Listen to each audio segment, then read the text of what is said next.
Hey everybody, welcome back. I just had a couple of thoughts on my mind again. Seeing a lot of, a lot of people talking about the interest rate cuts, the stock market, the economy. I just wanted to give you my 2 cents on it.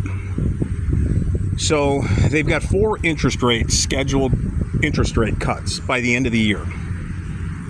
Next year, through September, they have another 4 interest rate cuts. And for those of y'all that don't really pay attention to the market, not really certain what all this means, let me explain. That means on September 18th, they are going to turn on the printing machines, the money printing machines. You know, you can go ahead and call it quantitative easing, if you will. They are going to flood our already collapsing dollar. They're going to flood us with a ton more money. I don't know exactly how much they're going to have to print to get to their desired interest rate point. I don't know. What I do know is it's going to be an absolute shit ton. So if you think prices are expensive now, this time next year, they will probably be double. This is your warning. They will probably be double across the board. Say, oh, how do I know that? Because I know how this stuff works. And I know if you are going to do 8 different cuts, 8 scheduled cuts for this year, for next year, the only way to get to that desired interest rate, the only way, is to turn on the printing machines. We're printing our way out of debt, but into a debt that we can't escape. So I'll tell you this. Well, where does all that money go? Well, that money gets washed, laundered. It gets funneled into different corporations. Well, what do they do with it? Well, they invest it. Why do you think when there's an interest rate cut, the stock market goes up? Because they're printing more money. These people have more money to put into the already fake-ass stock market. And I'll tell you this. If you guys are into cryptocurrency, or if you're not, get your ass in it. Because crypto is about 2 or 3, I think Bitcoin is 2 or 3% of the entire global market. You know that's minuscule. Minuscule. Get your ass some cryptocurrency. Don't store it on any, don't store it on the exchanges. Get yourself a ledger, download it, and pull it off. Because much like the stock market will go up, Bitcoin will go up, is going to go up, and crypto across the board is going to go up exponentially. Yeah, believe me or don't believe me, I'm just telling you, I know how this stuff works. And if you don't believe me, well, sit back and watch. And then here's the thing. If you are not in that, your ass is going to get destroyed with inflation. You have got to park your cash, your liquidity, in an asset that is going to, on some level, keep pace with inflation, which is going to be really difficult. If I told you everything's going to be double next year, so you're looking to move your cash in liquidity into an asset that's going to double. Well, I tell you what, there's a lot of cryptocurrencies that are going to double and triple and 5x and 10x. You need to familiarize yourself with the market. If you're still in the stock market, everybody's like, oh, it's going to explode. It's not. It can't yet. It cannot implode on itself. Not with rate cuts. Not with 8 scheduled cuts, it cannot. Because there's going to be a portion of all this quantitative easing, all this fake cash going to be flooded into the market. A big portion of that's going to go into the market.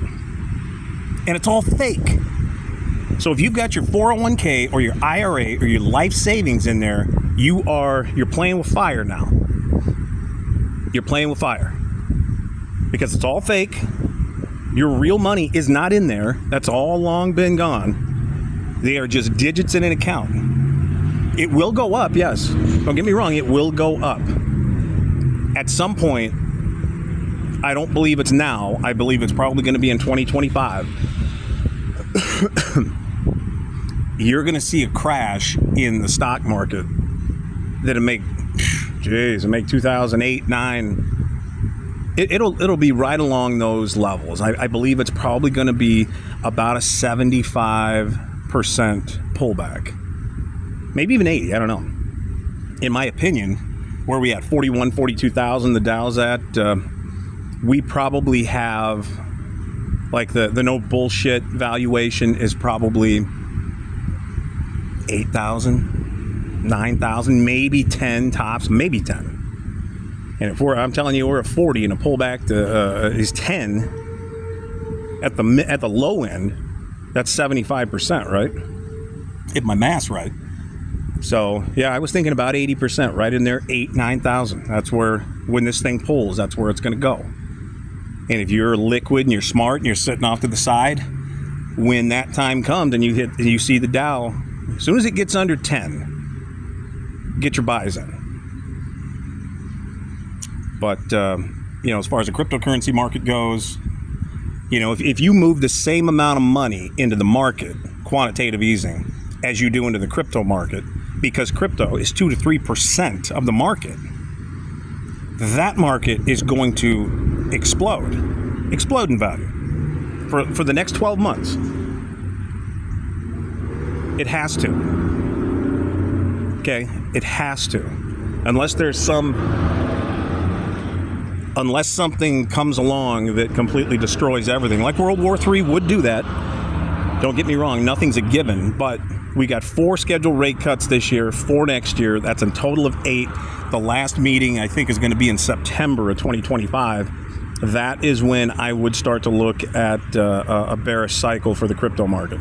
And I would think a little bit prior to then, you're going to start to see the market come apart. So if you want to stay in the market for one last little run, if you want to stay in the stock market, I don't trust it. I might be in until December, then call it a day, take your profits, sit on the sidelines for 6-8 months, be smart, maybe put it in precious metals at that point. Just sit there, something that's going to at least hold its purchasing power while the printing machines are going berserk, driving it down. But you're going to have to be in something. And I would recommend cryptocurrencies. I just would. Because it's 2 to 3% of the market. They're going to flood a ton of capital in there. Tons. And it's all fake money, too. So, anyways, a little bit of a rant, but that's just kind of what I see unfolding from a financial standpoint. I'm not a financial advisor, so do your own research. But in my opinion, that's kind of what I see there. Obviously, unless World War III, unless Iran and Israel go, at that point, it's all bets are off. Your 401k ain't going to help you then.